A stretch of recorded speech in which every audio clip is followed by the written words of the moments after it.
प्यारे दोस्तों, स्वागत करते हैं आप सबका आपका अपने YouTube channel viable education point पर। दोस्तों, अभी हम लोग पॉलिटी के बारे में से पढ़ रहे थे, जिसमें से आपको एक वीडियो दे दिया गया है जो कि प्रस्तावना से संबंधित था। उम्मीद करता हूं कि आपने पूरा वीडियो देखा होगा और उसके सारे प्रश्नों को आपने अच्छी तरह समझा होगा और साथ ही साथ आपने सभी प्रश्नों को याद भी कर लिया होगा।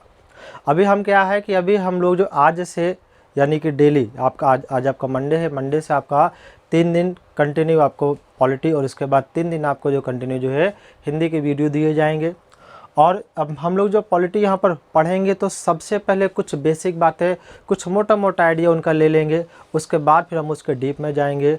और मैं आपको विश्वास दिलाता हूँ कि इसमें से पॉलिटी का पूरा कोर्स, साथ में हिंदी का भी आपका पूरा कोर्स बिल्कुल फ्री ऑफ कॉस्ट दिया जाएगा, जो कि आपके सबसे ज़्यादा ज़रूरी है यूपीएसआई के लिए और इसके साथ ही साथ उन परीक्षाओं के लिए भी जिनमें से आपकी हिंदी या पॉलिटी का बहुत बड़ा सेक्शन आता है या कुछ भी क्वेश्चंस आते हैं। तो हम लोग शुरुआत करते हैं अपने अगले टॉपिक की, अपने पॉलिटी की। तो आज हम लोग पढ़ने वाले अनुसूचियों के बारे में। आज हम लोग जो है पढ़ने वाले हैं अनुसूचियों के बारे में। अनुसूची आपको पता है जिसका अंग्रेजी नाम होता है शेड्यूल, जिसका अंग्रेजी नाम आपका क्या होता है, शेड्यूल होता है। तो ध्यान रखिएगा कि आपकी अनुसूची की अंग्रेजी शेड्यूल होती है। कभी कभी आपके प्रश्न जो आते हैं तो हिंदी और इंग्लिश दोनों प्रकार के शब्दों का यूज कर लिया जाता है। तो अनुसूची आपका जो कि शेड्यूल होता है, अनुसूची में आपके कुछ ऐसे अनुच्छेदों को रखा गया है जो कि आपके निश्चित हैं। ध्यान रखिए, अनुसूची में कुछ ऐसे अनुच्छेदों को रखा गया है जो कि आपके कैसे निश्चित है, यानी कि वे आर्टिकल्स जो बिल्कुल डेफिनेट हैं उन्हीं को आपका अनुसूचियों के अंतर्गत रखा गया है। हम लोग अपने इस क्लास की शुरुआत करेंगे सबसे पहले एक बेसिक प्रश्न के साथ। बेसिक प्रश्न आपका ये है कि बताइए कि 26 जनवरी 1950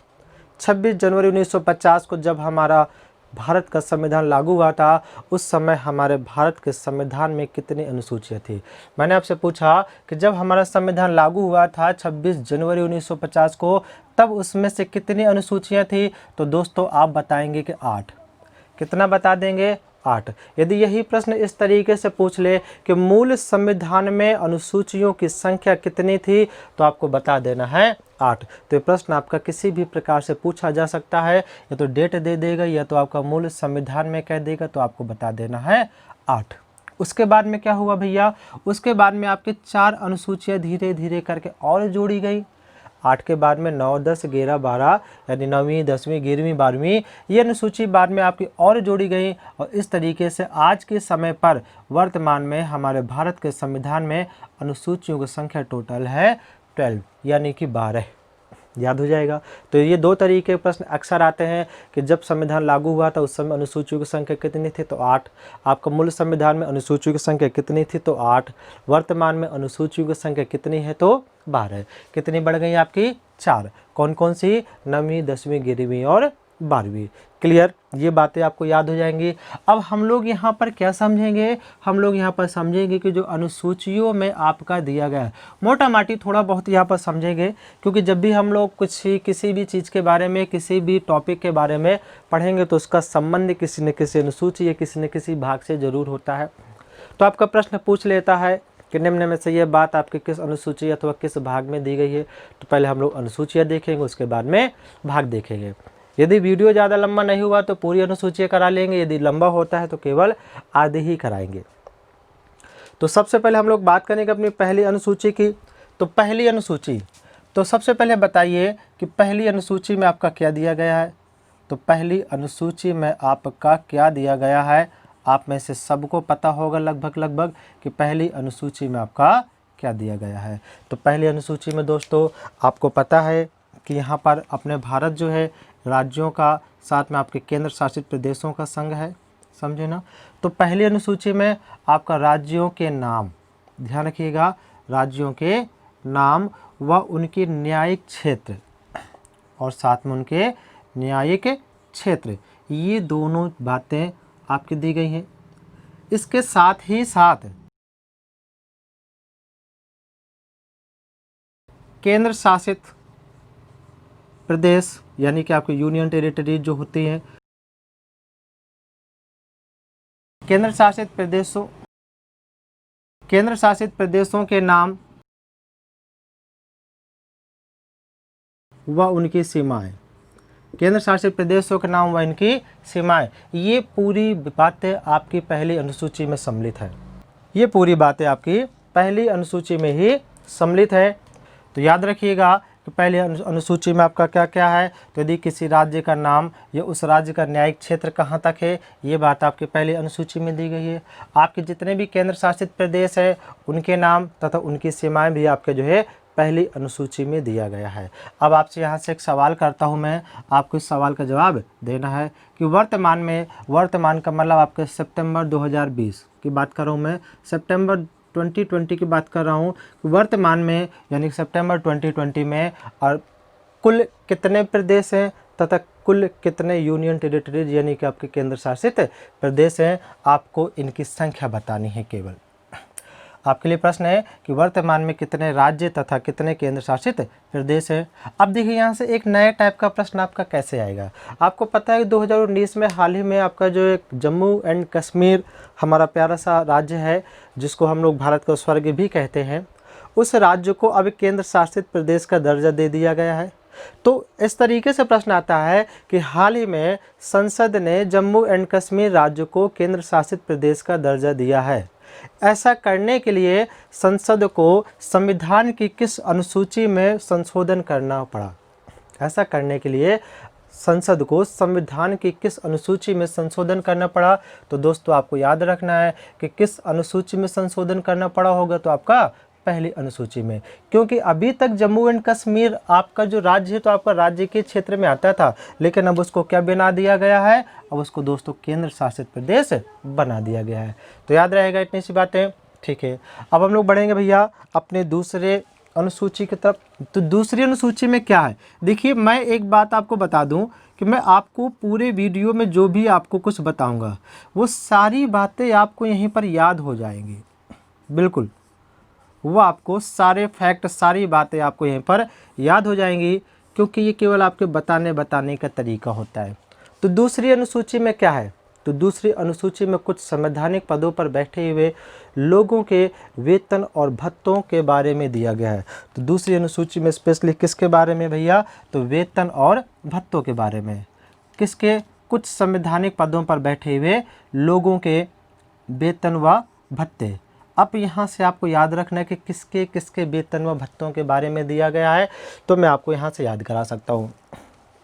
देखिए ये सिंपल सी बात है, ये तो सबको पता होता है कि दूसरी अनुसूची में क्या है, तो वेतन और भत्ते, और किनके वेतन और भत्ते वो अभी मैं आपको यहाँ पर याद करा रहा हूँ। इसके साथ ही साथ कभी कभी एक ऐसा प्रश्न आता है कि वेतन व भत्तों के बारे में से निम्न में से दिया गया है।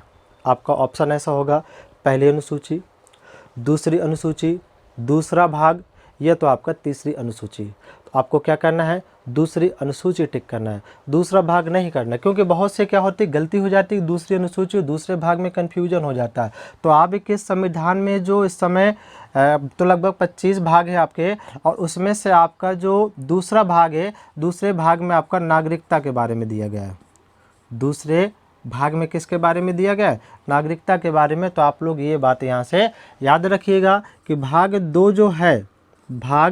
दो जो है इसमें आपका नागरिकता के विषय में दिया गया है, और जो अनुसूची दूसरी है उसमें वेतन और भत्तों के बारे में से दिया गया है, याद रखिएगा। अब हम लोग समझते हैं कि यहाँ पर किसके किसके वेतन और भत्तों के बारे में। तो इसको याद करने का एक बेहद आसान तरीका मैं आपको समझा देता हूँ, बिल्कुल बेहद आसान तरीका। आपको इसको याद करने के लिए इस तरीके से केवल ऐसे बना लेना है, ऐसे करके। ये आपके देखिए 5 पॉइंट्स मैंने लिखे हैं यहाँ पर, 5 आपके एरो बना दिए। सबसे पहले यहाँ पर आपको बीच में रखा कैग, CAG मतलब आपके जो भारत के नियंत्रक एवं महालेखा परीक्षक होते हैं, उनके वेतन और भत्तों के बारे में आपका दूसरी अनुसूची में दिया गया है। इसके जस्ट आप लोग ऊपर आइएगा तो यहाँ पर होता है उच्चतम न्यायालय, जिसको हम लोग कहते हैं सुप्रीम कोर्ट। तो यहाँ पर सुप्रीम कोर्ट के जो भी जजेस होते हैं उनके वेतन और भत्तों के बारे में इसे दूसरी अनुसूची में दिया गया है। इसके बाद में आप लोग नीचे आ जाइए, जस्ट इसके जो राज्यों में होते हैं उच्च न्यायालय यानी कि हाई कोर्ट। तो हाई कोर्ट में जितने भी जजेस होते हैं उनके भी वेतन और भत्तों के बारे में इसी दूसरी अनुसूची में ही आपका दिया गया है। अब यहाँ पर आपकी बात आती है, तो यहाँ पर आपको समझने के लिए पहले एक आपको समझ लेना, यहाँ पर संसद, ये केवल एक याद कराने का तरीका है मात्र। और यहाँ पर आपका राज्य विधानमंडल, संसद और एक आपका राज्य विधानमंडल। तो देखिए संसद के आपके कौन कौन से अंग होते हैं, आपको पता 3 अंग होते हैं। एक तो राष्ट्रपति होते हैं, दूसरा आपका लोकसभा होती है, तीसरी यहाँ पर आपकी क्या होती है, राज्यसभा होती है। होती कि नहीं होती?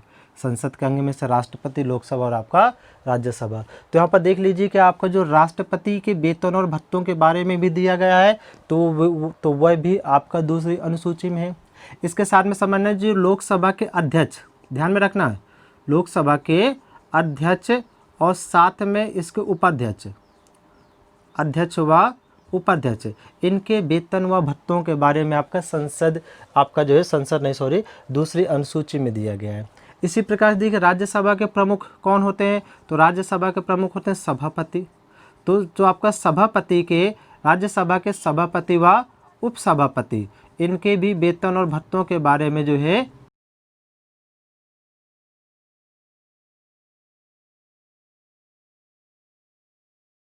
उपसभापति के वेतन व भत्तों के बारे में भी आपका इसी दूसरी अनुसूची में दिया गया है। तो याद कर लेंगे, बिल्कुल सिंपल है। बीच में कैगो आ जाएंगे, ऊपर सुप्रीम कोर्ट, नीचे आपका यहाँ पर हाई कोर्ट आ जाएगा। संसद में देख लीजिए कि राष्ट्रपति के वेतन और भत्ते, लोकसभा के अध्यक्ष व उपाध्यक्ष के वेतन और भत्ते, और इसके बाद में आपके राज्यसभा के सभापति व उपसभापति के वेतन और भत्तों के बारे में। अब हम लोग बात करेंगे यहाँ पर राज्य विधानमंडल के विषय में। तो राज्य विधानमंडल के जो अधिकांश राज्य होते हैं, अधिकांश राज्यों में केवल इसके 2 अंग में मिलेंगे, और कुछ राज्य ऐसे होंगे जहां पर इसके 3 अंग मिलेंगे। तो देखिए जिन राज्यों में इसके आपके 3 अंग होते हैं तो वो कौन कौन से एक तो होते हैं, एक तो आपका होते हैं राज्यपाल। तो राज्यपाल के भी वेतन और भत्तों के बारे में कहाँ पर दिया गया होगा भैया, दूसरी अनुसूची में। दूसरा इसका होता है आपका विधानसभा। आप लोग जानते हैं विधानसभा, जिसके सदस्य प्रत्यक्ष रूप से निर्वाचित होते हैं, जिनको हम लोग विधायक कहते हैं। तो विधानसभा के जो अध्यक्ष होते, समझ लीजिए यहाँ से, विधानसभा के अध्यक्ष व उपाध्यक्ष, इनके भी वेतन और भत्तों के बारे में आपका इसी दूसरी अनुसूची में दिया गया होगा। कुछ राज्यों में, केवल कुछ राज्यों में यहाँ पर आपकी विधान परिषद भी होती है, कुछ राज्यों में यहाँ पर इसकी विधान परिषद होती है, और ऐसे राज्य वर्तमान में केवल 6 हैं जहाँ पर विधान परिषद है। और विधान परिषद के जो आपके सभापति होते हैं, तो इनके सभापति व उपसभापति, इन सब के वेतन व भत्तों के बारे में भी आपका इसी दूसरी अनुसूची में दिया गया होगा। तो मेरे ख्याल से आप लोगों को सारों, मतलब जितने भी ये पद हैं, या जितने भी यहाँ पर लोगों के नाम बताए गए हैं, जितने भी पद के नाम बताए गए हैं, आपको सब कुछ याद हो गया है। बीच में CAG रखना, ऊपर जो सुप्रीम कोर्ट, नीचे आपका हाई कोर्ट। यहाँ पर देख लीजिए संसद के आपके 3 अंग हो गए, तो राष्ट्रपति के वेतन भत्ते, लोकसभा के अध्यक्ष व उपाध्यक्ष के वेतन और भत्ते, और आपके जो राज्यसभा होते तो उसके सभापति व उपसभापति के वेतन और भत्ते। इसके बाद देखिए जो आपका राज्य विधानमंडल होता है, तो राज्य विधानमंडल के अधिकांश राज्यों में मात्र आपके 2 ही अंग मिलेंगे, केवल राज्यपाल और आपका जो है विधानसभा। कुछ राज्यों में, यानी कि आपके 6 राज्यों में इसके कितने अंग मिलेंगे, 3 अंग मिलेंगे, जिसमें आपका विधान परिषद भी होगी, तो आपके राज्यपाल के वेतन और भत्ते, विधानसभा के अध्यक्ष व उपाध्यक्ष के वेतन और भत्ते, और विधान परिषद के सभापति और उपसभापति के भी वेतन और भत्ते भी आपका इसी दूसरी अनुसूची में दिया गया होगा। चलिए यहाँ से मैं एक आपसे दूसरा प्रश्न पूछता हूँ कि बताइए कि वो 6 राज्य कौन कौन से हैं जहाँ पर वर्तमान में विधान परिषद है। वो राज्य कौन कौन से ऐसे हैं जहाँ पर विधान परिषद है, क्योंकि ये प्रश्न आपका पूछा जा सकता है, क्योंकि हाल ही में अभी ऐसा कुछ परिवर्तन हुआ है कि जहाँ पर कि पहले विधान परिषद वाले आपके 7 राज्य थे, अब केवल 6 बचे हैं, तो आपको 6 के नाम पता होने चाहिए। तो आप लोग इस सवाल का जवाब आप लोग कमेंट सेक्शन पर दे सकते हैं। अब भैया हम लोग बात करेंगे तीसरी अनुसूची के बारे में। तीसरी अनुसूची, ये तो सबको पता है कि तीसरी अनुसूची के बारे में क्या है, शपथ के बारे में दिया गया कि शपथ का प्रारूप कैसा होगा। कुछ संवैधानिक पदों पर बैठे हुए लोगों के शपथ का प्रारूप, शपथ व प्रतिज्ञान का प्रारूप कैसा होगा, ये आपका तीसरी अनुसूची में दिया गया है। तो यहाँ से भी आपके देखिए सवाल आते हैं। अच्छा, यहाँ से एक बात और समझ लीजिए, यहाँ से एक आपका सवाल आता है कि जैसे मैंने बताया कि राज्यसभा कि राज्यसभा के सभापति व उपसभापति के वेतन और भत्तों के बारे में किस में दिया गया, दूसरी अनुसूची में। आप लोगों को पता होगा कि जो राज्यसभा के सभापति होते हैं वही हमारे भारत के उपराष्ट्रपति भी होते हैं, है ना। तो देखिए यहाँ पर राज्यसभा के सभापति के वेतन और भत्तों के विषय में है, लेकिन कहीं पर उपराष्ट्रपति के वेतन और भत्तों के विषय में नहीं है। तो आप लोग एक बात यहाँ से याद रख लीजिएगा, क्योंकि कभी कभी ऐसा प्रश्न आता है कि आपके जो उपराष्ट्रपति होते हैं उनको जो वेतन मिलता है तो वेतन उनको उपराष्ट्रपति के रूप में नहीं दिया जाता है, बल्कि उनका जो वेतन होता है तो उनका वेतन वहाँ पर सभापति के रूप में दिया जाता है। ध्यान रखिए, जो आपके उपराष्ट्रपति होते हैं उनका वेतन वहाँ पर सभापति के रूप में दिया जाता है, ना कि उपराष्ट्रपति के रूप में। इस बात को आप हमेशा याद रखिएगा। अब समझते हैं यहाँ पर तीसरी अनुसूची, जिसमें आपके शपथ का प्रारूप है कि कुछ संवैधानिक पद पर बैठे लोगों के शपथ का प्रारूप यहाँ पर दिया गया है। तो आपके किस किस के शपथ का प्रारूप यहाँ पर दिया गया है, इस बात को समझना है। तो इसको समझने के लिए आपको फिर से यहीं पर इसी प्रकार से 3 एरो बना लेने हैं, जैसे अभी आपने बनाए थे ऐसे करके। अब इनको समझना है कि यहाँ पर किसके शपथ का प्रारूप दिया गया है। बिल्कुल सिंपल है, हमने यहाँ पर देखिए बीच में CAG लिखा था, तो यहाँ भी आपका बीच में CAG आ जाएगा, यानी कि भारत के नियंत्रक एवं महालेखा परीक्षक, इनकी शपथ का प्रारूप आपका तीसरी अनुसूची में है। इसके यहाँ पर पहले लिख लीजिए वही आपका सुप्रीम कोर्ट, कि सुप्रीम कोर्ट के जितने भी जजेस होते हैं उन सब की शपथ का प्रारूप भी आपका तीसरी अनुसूची में है। इसी प्रकार से यहाँ पर लिख लीजिए हाई कोर्ट, कि हाई कोर्ट के जो भी जजेस होते हैं उनकी भी शपथ का प्रारूप इसी तीसरी अनुसूची में दिया गया है। अब समझना आपको यहाँ पर है, तो यहाँ भी आपको इसी तरीके से 3 खींच लीजिए जैसे आपने यहाँ पर बनाए थे, ठीक है ना। यहाँ पर भी आप लोग इसी प्रकार से बना लीजिए। अब देखिए यहाँ पर किसके शपथ के बारे में है, तो इसको समझने के लिए समझ लीजिए कि जब कोई व्यक्ति संसद का सदस्य बनना चाहता है तो पहले तो चुनाव लड़ता है, और जब चुनाव लड़ता है तो चुनाव लड़ते समय उसको शपथ लेनी पड़ती है। चुनाव लड़ते समय उसको क्या करनी पड़ती है, शपथ लेनी पड़ती है, और उस शपथ का जो प्रारूप दिया गया है उस शपथ का भी प्रारूप आपका इसी तीसरी अनुसूची में ही दिया गया है। मतलब क्या हुआ, जो व्यक्ति संसद के सदस्य के रूप में निर्वाचित होने का उम्मीदवार होता है उस व्यक्ति की शपथ आपकी किस में होती है, इसी तीसरी अनुसूची में होती है। तो यहाँ पर क्या लिख लेंगे हम लोग, संसद के सदस्य के रूप में निर्वाचित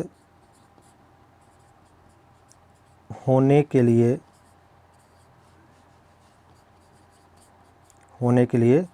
उम्मीदवार, संसद के सदस्य के रूप में निर्वाचित होने के लिए उम्मीदवार की शपथ का प्रारूप आपकी इसी तीसरी अनुसूची में दिया गया है। अब देखिए समझते जाइए, जब व्यक्ति संसद का सदस्य निर्वाचित हो जाएगा तो भैया जाकर के संसद में बैठेगा, यानी वो व्यक्ति क्या बन जाएगा, सांसद बन जाएगा। मान लीजिए किसी आपके जो है संसद के निर्वाचन क्षेत्र से सपोज करिए 10 लोगों ने पर्चा भरा, तो 10 लोग जो शपथ लेंगे वो आपका तीसरी अनुसूची से लेंगे, और तीसरी अनुसूची में उसके शपथ का प्रारूप जो दिया गया होगा। इसके बाद में क्या है कि जब उनमें से 10 में से कोई एक व्यक्ति के लिए सांसद जो है निर्वाचित हो जाएगा, तो जब वो व्यक्ति सांसद निर्वाचित हो जाता है तो सदन में बैठने के पहले भी उसको वहाँ पर शपथ लेनी पड़ती है ना। तो वह उस जो शपथ का प्रारूप है तो वह भी आपके इसी तीसरी अनुसूची में। तो इसमें आप लोगों को ये रखना याद कि संसद के सदस्य के रूप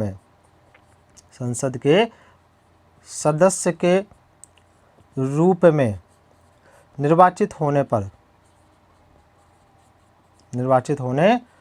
पर जो व्यक्ति निर्वाचित हो जाता है उसको भी वहाँ पर शपथ लेनी पड़ती है, और वह भी आपकी शपथ इसी तीसरी अनुसूची में दी गई है।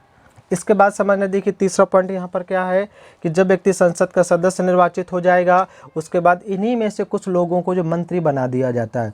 तो जब व्यक्ति केंद्र के मंत्री के रूप में से चुना जाता है, जब व्यक्ति केंद्र के मंत्री के रूप में से बनता है तो वह केंद्र के मंत्री के रूप में बनते समय भी उसको शपथ लेनी पड़ती है, और उस शपथ का भी प्रारूप आपके इसी तीसरी अनुसूची में दिया गया है। तो देखिए बिल्कुल सिंपल है, बीच में CAG, उसके पहले सुप्रीम कोर्ट के जज, यहाँ पर आपके हाई कोर्ट के जज, यहाँ पर आएंगे तो जो व्यक्ति संसद का सदस्य निर्वाचित होने के लिए उम्मीदवार होगा उसकी शपथ, जब व्यक्ति संसद का सदस्य बन जाएगा तो उसकी भी शपथ, और इसके बाद जब व्यक्ति केंद्र में जाके मंत्री बनेगा तो उसकी भी शपथ, सबका प्रारूप इसी तीसरी अनुसूची में दिया गया है। अब देखिए इसी तरीके से आपको यहाँ पर समझना है, जैसे कि आपका राज्य विधानमंडल कि जब व्यक्ति विधानसभा या विधान परिषद का सदस्य निर्वाचित होना चाहता है तो सदस्य निर्वाचित होने के लिए जितने भी उम्मीदवार होते हैं उन उम्मीदवारों की जो आपकी शपथ का प्रारूप होता है तो वो भी भैया आपकी इसी तीसरी अनुसूची में दिया गया है। तो यहाँ पर क्या समझना है कि विधानमंडल के सदस्य के रूप में निर्वाचित होने वाले उम्मीदवार विधानमंडल के सदस्य के रूप में निर्वाचित होने वाले उम्मीदवार की शपथ का भी आपका प्रारूप इसी तीसरी अनुसूची में है। इसके बाद देखिए जब व्यक्ति यहाँ पर विधानमंडल का सदस्य यानी कि एमएलए या एमएलसी बन जाएगा तो वहाँ पर उसको सदन में बैठने के पहले भी शपथ लेनी होती है, और वो जब आपका विधानमंडल का सदस्य बन जाएगा तो समझ लीजिए कि आपका विधानमंडल के सदस्य के रूप में जब व्यक्ति विधानमंडल के सदस्य के रूप में निर्वाचित हो जाएगा तो उसको भी जो है शपथ लेनी पड़ेगी और उसका भी प्रारूप आपका इसी तीसरी अनुसूची में है। इसके बाद समझ लीजिए कि यहाँ पर आपका जब व्यक्ति विधानमंडल का सदस्य बन जाएगा उन्हीं में से कुछ लोगों को जो राज्य के मंत्री बना दिए जाएंगे, और जब व्यक्ति राज्य का मंत्री बन जाएगा तो उसको भी राज्य के मंत्री के रूप में भी जो है शपथ लेनी पड़ती है। तो ये बात भी आपको याद रखना है। तो देखिए बिल्कुल सिंपल है ना, यहाँ भी मैंने आपको 5 पॉइंट बताए इस तरीके से, यहाँ भी मैंने आपको 5 पॉइंट बताए जिनमें से 3 आपके बिल्कुल सेम है और ये थोड़ा सा ऐसे करके लिख दिया है। तो आप लोगों को मेरे ख्याल से याद हो जाएगा, आप लोग याद कर सकते हैं। अब समझ लीजिए थोड़ा यहाँ से देखिए प्रश्न कैसे आता है। प्रश्न यहाँ पर ऐसे आता है, बताइए मैंने यहाँ पर कहीं भी महामहिम राष्ट्रपति जी की शपथ के प्रारूप के बारे में बताया है? मैंने यहाँ पर कहीं भी महामहिम राष्ट्रपति जी की शपथ के प्रारूप के बारे में आपको बताया है? तो नहीं बताया। मैंने देखिए यहाँ पर आपको कहीं भी जो है उपराष्ट्रपति जी की शपथ के बारे में से बताया है? तो नहीं बताया। यहाँ पर मैंने आपको कहीं पर राज्यपाल की भी शपथ के बारे में नहीं बताया। तो यहाँ से आपके प्रश्न सबसे ज़्यादा पूछे जाते हैं जब कोई उनको अच्छा प्रश्न पूछना होता है। देखिए अब यहाँ पर यदि आपको कोई प्रश्न आ जाए कि महामहिम राष्ट्रपति जी की शपथ निम्न में से किस में है, आपका ऑप्शन हो अनुसूची 2, अनुसूची 3, अनुच्छेद 60 या इनमें से किसी में भी नहीं, ठीक है, कि महामहिम राष्ट्रपति जी की शपथ किस में है? तो दोस्तों आपको याद रखना है कि महामहिम राष्ट्रपति जी की जो शपथ है तो अनुच्छेद 60 में दिया गया है, जबकि तीसरी अनुसूची में नहीं दिया गया है, क्योंकि हम लोग हमेशा यही सोचते हैं कि शपथ हमेशा किस में, तीसरी अनुसूची में, तो उनकी भी शपथ आपकी तीसरी अनुसूची में दी गई होगी। तो ध्यान रखना है इसमें आपको कि राष्ट्रपति और आपको उपराष्ट्रपति तथा राज्यपाल जी की शपथ आपका इस तीसरी अनुसूची में नहीं है। जितने यहाँ पर नाम लिखे हैं उन्हीं लोगों की शपथ का प्रारूप आपका तीसरी अनुसूची में दिया गया है। आई होप कि सारी बातें आप लोगों को याद हो गई होंगी। तो देखिए भैया एक बार पूरा सबका रिवीजन कर लेते हैं। अनुसूची को अंग्रेजी में शेड्यूल कहते हैं। आपके मूल संविधान या जब संविधान लागू हुआ उस समय अनुसूची की संख्या 8 थी, वर्तमान में आपके 12 है। पहली अनुसूची में क्या है, राज्यों के नाम प्लस उनके न्यायिक क्षेत्र दिए गए हैं, या केंद्र शासित प्रदेशों के नाम वो उनकी सीमाएँ भी इसी में दी गई हैं। और यदि आपका पूछा जाता है कि जम्मू एंड कश्मीर राज्य को केंद्र शासित प्रदेश बना दिया गया है और इसके लिए संसद की किस अनुसूची में संशोधन किया गया होगा, तो आपका पहली अनुसूची में। उसके बाद देखिए दूसरी अनुसूची में आपका क्या, वेतन और भत्ते। तो किसके वेतन और भत्ते मैंने आपको ये पूरा याद करा दिया है कि बीच में रखिए सीएजी, ऊपर आपका सुप्रीम कोर्ट, इसके नीचे हाई कोर्ट।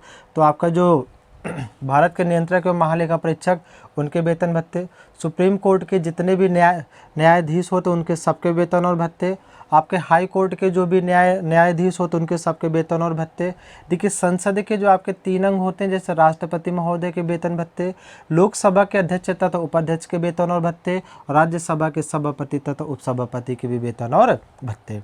फिर देखिए जैसे आपका केंद्र में संसद होती है वैसे आपका राज्यों में से राज्य विधानमंडल होता है। राज्य विधानमंडल के भी आपके 3 अंग होते हैं, लेकिन अधिकांश राज्यों में केवल 2 ही अंग मिलते हैं, जैसे कि राज्यपाल मिल जाता है प्लस आपका विधानसभा मिल जाता है। तो राज्यपाल महोदय के वेतन और भत्ते भी आपका दूसरी अनुसूची में है, और आपका विधानसभा के अध्यक्ष तथा उपाध्यक्ष के भी वेतन और भत्ते आपकी दूसरी अनुसूची में है। यहाँ समझिए कि विधान परिषद के सभापति तथा उपसभापति के भी वेतन और भत्ते आपकी इसी दूसरी अनुसूची में दिए गए हैं। आई होप कि तो आप लोगों को पूरी बात याद हो गई होंगी। मैंने आपसे एक सवाल किया था कि वो कौन से 6 राज्य हैं जहाँ पर विधान परिषद नहीं है। इसके बाद देखिए भैया तीसरी अनुसूची में आपका क्या है, तो यहाँ पर शपथ का प्रारूप दिया गया है। और शपथ का प्रारूप मतलब तो यहाँ पर देखो याद करने का तरीका मैंने आपको बता दिया था इसका भी, कि बीच में आप लोग CAG लिख लीजिए और इसके बाद में पहले यहाँ पर सुप्रीम कोर्ट, बाद में आपका हाई कोर्ट और फिर यहाँ पर आपका जो है इस 3 प्रकार से 3 अंगीय। तो इनके शपथ का प्रारूप और आपके सुप्रीम कोर्ट के न्यायाधीशों के शपथ का प्रारूप तथा हाई कोर्ट के न्यायाधीशों के भी शपथ का प्रारूप इसी तीसरी अनुसूची में है। जब आप लोग यहाँ पर आएंगे तो देखिए कि जो व्यक्ति सांसद बनने के लिए उम्मीदवार होता है, जब वो चुनाव लड़ना चाहता है सांसद बनने का, उस समय जो शपथ ली जाती है तो वो भी आपकी तीसरी अनुसूची के प्रारूप के अनुसार। इसके अलावा जब व्यक्ति सदस्य बन जाता है, जब व्यक्ति सांसद बन जाता है तो उस समय जो उसकी शपथ, तो ये भी आपकी इसी में। और जो सांसद बनने के बाद कुछ उसमें से मंत्री बना दिए जाते हैं, यानी कि जो केंद्र के मंत्री होते तो उनकी भी शपथ आपकी इसी तीसरी अनुसूची में है। इसी प्रकार से समझना है आपको यहाँ पर जो ये विधानमंडल, जो राज्य विधानमंडल होते हैं, उनके जब कोई सदस्य बनने के लिए जो भी उम्मीदवार होते हैं और उम्मीदवारों की जो शपथ होती है वो भी आपका इसी तीसरी अनुसूची में है। जब व्यक्ति विधानमंडल का सदस्य बन जाता है तो भी आपको उसका प्रारूप है शपथ का, तो वो भी तीसरी में है। और जब व्यक्ति मंत्री बनता है तो उसके भी आपके शपथ का प्रारूप है इसी तीसरी में है। तो यहाँ से देख लीजिए, समझ लीजिए कि आपका राष्ट्रपति, उपराष्ट्रपति तथा राज्यपाल की शपथ का प्रारूप आपकी तीसरी अनुसूची में नहीं दिया गया है। ये इनके अलग अनुच्छेदों में दिया गया, जब हम लोग आगे पढ़ेंगे तो इनको समझते जाएंगे, जैसे 60, 69 और आपका 159। इसके बाद समझना है कि आपका जो केंद्र में जैसे मंत्री होते हैं, तो केंद्र में मंत्रियों में प्रमुख आपका प्रधानमंत्री होते हैं, उनकी भी शपथ का प्रारूप जो लिखा हुआ है तो तीसरी अनुसूची में है। इसी प्रकार से राज्यों के जो मंत्री होते हैं, उन्हीं में आपका मुख्यमंत्री होते हैं, उनकी भी शपथ का प्रारूप आपकी तीसरी अनुसूची में है। मेरे ख्याल से आप लोगों को सारी बातें समझ में आ गई होंगी और साथ ही साथ याद भी हो गई होंगी। और यदि इसके बावजूद भी यदि आपके अंदर किसी भी प्रकार का डाउट है तो आप बेहिचक, आप बिना किसी संकोच के कमेंट सेक्शन पर अपने प्रश्न पूछ सकते हैं। आपको उन प्रश्नों का जवाब जरूर दिया जाएगा। और साथ ही साथ अब आप लोगों को मैंने पहले भी बताया है कि आपको हिंदी और पॉलिटी की पूरी क्लासेस रेगुलर रूप से मिलेंगी। 3 दिन आपके पॉलिटी की मिलेंगी तो 3 दिन आपकी हिंदी की मिलेगी। पूरा कोर्स, पूरा कंटेंट दिया जाएगा स्पेशल यदि आप UPSI की तैयारी कर रहे हैं या कोई ऐसी परीक्षा जिसमें से हिंदी पूछी जाती है, या साथ ही साथ जिसमें आपका संविधान भी पूछा जाए। पूरा कंटेंट एक भी आपका नहीं छूटने वाला है। और ये सारी चीज़ें समझ में आ गई। इसका जो अगला वीडियो होगा, अगले वीडियो में हम लोग इसके आगे की जो है अनुसूचियों के बारे में पढ़ेंगे। और यदि आपको वीडियो अच्छा लगा हो तो निश्चित रूप से वीडियो को लाइक कर दीजिए और ज़्यादा से ज़्यादा लोगों को पास तक शेयर कर दीजिए। और यदि आज तक अभी आपने चैनल को सब्सक्राइब नहीं किया है तो उसको सब्सक्राइब करके ही जाइएगा। और वीडियो को अंत तक देखने के लिए बहुत बहुत शुक्रिया। जय हिंद, जय भारत।